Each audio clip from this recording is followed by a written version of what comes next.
এসেছি। ওয়েলকাম জানাচ্ছি তোমাকে আমাদের বোর্ড কোশ্চেন সলভিং সিরিজে। এই সিরিজে আমরা রাইট ফর্ম অফ ভার্ব নিয়ে কথা বলছি। আজকের ভিডিওর মাধ্যমে আপু তোমাকে 2016 সালে বরিশাল বোর্ডে যে কোশ্চেনটা এসেছিল সেই কোশ্চেনটি সলভ করে দিবে ইনশাআল্লাহ। আসো দেখো, 2016 সালে আমাদের যে কোশ্চেনটি হয়েছিল সেখানে কি বলা আছে? সেখানে বলা আছে there are many people who dash physical exercise they can hardly, এরপরে বলা আছে realise that they themselves ruin their health.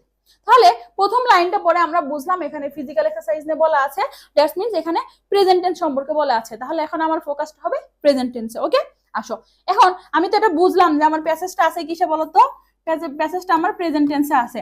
এরপর আমাদের হচ্ছে প্রত্যেকটা লাইনের সাবজেক্ট অনুযায়ী ভার্বটা বসাতে হবে। রাইট ফর্ম ভার্বে তোমাকে শুধু ভার্বটাই বসাতে হবে, এখানে সাবজেক্ট লাগবে না, বাট যে সাবজেক্টটা দেওয়া আছে ওই সাবজেক্টটা তোমাকে খুব ভালো মতো আইডেন্টিফাই করতে হবে। ওকে, দেখো দেয়ার আর মেনি পিপল, তাহলে দেখো এখানে কি বলছে মেনি পিপল, তাহলে কি এখানে কি আছে, সিঙ্গুলার আছে না প্লুরাল আছে বলো তো? এটা হচ্ছে প্লুরাল আছে। হুটা কি বলো তো? হুটা হচ্ছে relative pronoun. Who not take physical, অনেক মানুষ আছে যারা কি করে না, ব্যায়াম করে না। ওকে, তাহলে দেখো এখানে বলা আছে শুধু হচ্ছে নট টেক। এখন এখানে তো বি ভার্বের কথা উল্লেখ নেই, আমি যার আনতে পারবো না। যখন আমাদের কোনো ভার্ব না থাকে তখন আমরা কি করি বলতো, ভার্ব ধার করে আনি, কর্য করে আনি। তাহলে আমরা কি আনি? ডু, ডিড, ডাস। এখন আমরা ডিড কখন আনি?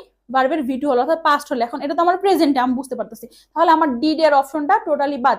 এখন আমি ডু আনবো না ডাস আনবো? এখন চিন্তা করো, ডাস আমরা কখন আনি? যখন subject third person singular number হয় তখন আমরা ডাস ব্যবহার করি, তো ডুর সাথে এস বাই এস ব্যবহার করি। এখন আমার এখানে সাবজেক্টটা আছে কি বলতো? যদি সাবজেক্টটা প্লুরাল থাকে তাহলে আমরা কি আনবো? ডু আনবো। এখন এখানে আমি হু রিলেটিভ প্রোনাউন যখন থাকবে গ্যাপের পূর্বে, তখন রিলেটিভ প্রোনাউনের ইমিডিয়েট পূর্বে যে সাবজেক্টটা থাকবে ওই অনুযায়ী আমার এখানে ভার্ব বসাতে হবে। তাহলে এখানে কি আছে আমরা বের করছি, প্লুরাল আছে। তাহলে এখানে আমি কি বসাবো বলো তো? এখানে আমি বসাবো হচ্ছে ডু নট, কি হবে বলো তো? ডু নট টেক হবে। ওকে, এরপরে দেখো পরের লাইনে কি বলছে, দে ক্যান হার্ডলি। তাহলে দেখো পরের লাইনের সাবজেক্টটাও কি আছে, প্লুরাল আছে। তারপরে আছে কি, ক্যান আছে। ক্যান হচ্ছে কি, ক্যান বলো তো? ক্যান হচ্ছে মডাল ভার্ব। এরপর আছে হার্ডলি, হার্ডলিটা হচ্ছে আবার কি নেগেটিভ ওয়ার্ড আছে, তাই না? হার্ডলি রিয়ালাইজ দ্যাট, এই পর্যন্ত আমাদের থাকুক। দেখো এখানে কি বলছে, দে ক্যান হার্ডলি। দেখো ক্যান কি মডাল, মডালের পর সবসময় ভার্বের বেস ফর্ম বসে। ওকে, বেস ফর্মটা বসে। আবার হার্ডলি নেগেটিভ ওয়ার্ড আছে, নেগেটিভের পর প্রেজেন্ট ফর্ম বসে, আমরা জানি। তাহলে দেখো এখানে আমার হচ্ছে ক্যান আছে, ক্যানের পর আমার base frame base form realise. হ্যাঁ, আমরা এখানে কি লিখবো? রিয়ালাইজটাই লিখবো, রিয়েলাইজ লিখবো। আবার তুমি যদি এও বলো যে এখানে আমাদের ভার্ব প্লুরাল আছে এজন্য আমি রিয়েলাইজ রেখেছি, এটাও তুমি এই মনে করো এখানে লিখতে পারো, বাট এখানে সঠিক উত্তরটা রিয়েলাইজই হবে। তুমি যদি ক্যান ধরেও করো রিয়েলাইজ আসতেছে, দিয়ে ধরে করলেও রিয়েলাইজ আসতেছে। ওকে, এরপরে দেখো কি বলছে, ড্যাট দে দেমসেলফ। দেখো এখানে আবার কি আছে, দে আছে, তাহলে এখানে যে রুইন আছে এখানে রুইনটা রুইনই থাকবে। এরপরে দেখো they dash, sorry they dash, এখানে ফল আছে, fall victim to many disease. তারা আবার কি হয়ে যায়, অনেক সমস্যার বা অনেক অসুখের শিকার হয়। তাহলে এখানে কি আছে, দে, দেটা কি বলতো? দেও হচ্ছে প্লুরাল, তাহলে এখানে আমাদের ভার্বটাও কি লাগবে, প্লুরাল লাগবে। তাহলে আমরা এখানে কি লিখতে পারি, ফল। যদি ভার্বটা থার্ড পারসন সিঙ্গুলার হতো তাহলে আমরা ফলস লিখতাম। ওকে, তাহলে এখানে আমার হবে দে ফল ভিকটিম টু মেনি ডিজিজ। এরপর দেখো কি বলছে, লাইফ।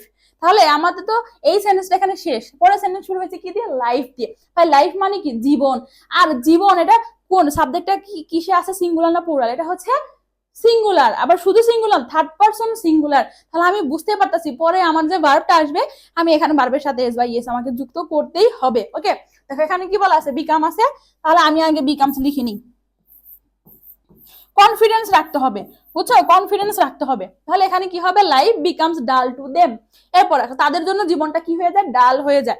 এরপর দেখো দে, এখানে আবার দে আছে, প্লুরাল আছে, they remain always ill temper, তারা সবসময় অসুস্থ অনুভব করে। তাহলে এখানে প্লুরাল আছে, তাহলে আমি রিমেইনটা কি করব, রিমেইনই রেখে দিব, অর্থাৎ এটাও আমার কি হবে, ভার্বটা প্লুরালে থাকবে। এরপর দেখো কি বলছে, we build good health and sound mind through physical exercise. আমরা কি করতে পারি, এই ফিজিক্যাল এক্সারসাইজের দ্বারা, থ্রু মানে ফিজিক্যাল এক্সারসাইজের থ্রু মানে এর দ্বারা আমরা একটা ভালো মন এবং ভালো স্বাস্থ্যের কি করতে পারি, বিল্ড আপ করতে পারি। ওকে, তাহলে পারা অর্থ কি বলতো? পারা অর্থ হচ্ছে ক্যান। আর ক্যানটা কি ভাই বলতো? ক্যানটা হচ্ছে মডাল, আর আমরা জানি কি মডালের পরে ভার্বের বেস ফর্ম বসে। তাহলে আমরা এখানে কি লিখবো, we can build BUILD, we can build, আমরা গঠন করতে পারি good health and sound mind through physical exercise. এরপর দেখো physical exercise dash make our body active and muscle strong. Physical exercise আমাদের বডিটা কি করে, অ্যাক্টিভ করে এবং আমাদের মাসলটাকে কি করে, স্ট্রং করে। তাহলে ফিজিক্যাল এক্সারসাইজ কি, সিঙ্গুলার না প্লুরাল? অবশ্যই সিঙ্গুলার, থার্ড পারসন সিঙ্গুলার। তাহলে আমার ভার্বের সাথে কি হবে, এস বাই এস যুক্ত হবে। তাহলে আমরা এখানে কি লিখবো, মেক্স, কি লিখবো, মেক্স। এরপরে দেখো কি বলছে, ইট অলসো। এখন এখানে ইট দ্বারা কাকে বোঝাইছে বলতো, ইট দ্বারা আমার ফিজিক্যাল এক্সারসাইজকে বুঝিয়েছে যে ফিজিক্যাল এক্সারসাইজ আরো কি করে, it also improve our power of digestion and blood circulation. আমাদের রক্ত সঞ্চালনটা এবং হচ্ছে পরিপাক এর যে বিষয়টা এটা হচ্ছে ঠিক করে। তাহলে ইট দ্বারা ফিজিক্যাল এক্সারসাইজকে বুঝিয়েছে। তাহলে ফিজিক্যাল এক্সারসাইজ কি, থার্ড পারসন সিঙ্গুলার নাম্বার। ওকে, আমরা প্রথমে বের করছি। তাহলে আমার এখানে ভার্বের সাথেও এস বাই এস আমাকে ব্যবহার করতে পারবে, ভার্বটা আমার সিঙ্গুলারে লাগবে। তাহলে এখানে কি আছে বলতো, ইমপ্রুভ আছে, দ্যাটস ওয়াই আমরা এখানে কি লিখে দিব, ইমপ্রুভস। আমরা এখানে কি করে দিব, ইমপ্রুভস। ওকে, এন্ড দেন দেখো কি বলছে, ইট। আবার এখানে ইট মানে কি বলতো, এই ফিজিক্যাল এক্সারসাইজকে বুঝিয়েছে। এগুলো বুঝার আরো ভালো, তুমি যদি প্রোনাউন রেফারেন্স আরো ভালো মতো বুঝো তাহলে তুমি এগুলো আরো ভালো মতো বুঝতে পারবা। এখন প্রোনাউন রেফারেন্স আবার কোথায় পাবা আপু, রাইট ফর্ম অফ ভার্বের মাঝখানে আবার প্রোনাউন রেফারেন্সের কথা বলতেছে। পুরো তুমি আমাদের ইউটিউব থেকে দেখলে, ইউটিউবের মধ্যে আমাদের প্লেলিস্ট আছে প্রোনাউন রেফারেন্স, ওখানে তুমি সব ভিডিওই পেয়ে যাবে, বা ফেসবুক থেকে দেখলে নিচের দিকে গেলেও পেয়ে যাবে। ওকে, আসো, ইট দ্বারা ফিজিক্যাল এক্সারসাইজকে বুঝিয়েছে। তারপর বলা আছে ইট give strength to our brain, এটি আমাদের ব্রেনকে শক্তিশালী করতে কি করে, সাহায্য করে।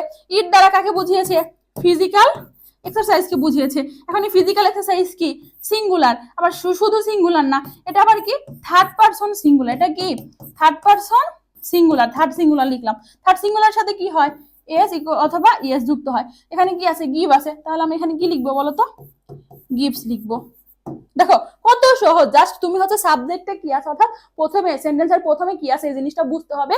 এন্ড দেন হচ্ছে ধরো দে বলা আছে, ইট বলা আছে, এগুলা কার পরিবর্তে রিপ্লেস হয়েছে, যেমন এখানে দুইটা ইট ফিজিক্যাল এক্সারসাইজের পরিবর্তে রিপ্লেস হয়েছে, এটা তো আমি বুঝতেছি। আবার তুমি হচ্ছে শুধু ইট এভাবেও ধরে করো, ইট কি, ইট হচ্ছে একটা সিঙ্গুলার জিনিসকে সবসময় নির্দেশ করে। ওকে, তো সেই ক্ষেত্রে তুমি এটা ধরেও করতে পারো। আমি তোমাকে বুঝার সুবিধার্থে একদম ভেঙে ভেঙে পড়িয়ে দিলাম। ওকে, তো আই হোপ যে বিষয়টা তোমার অনেক বেশি কাজে আসবে ইনশাল্লাহ।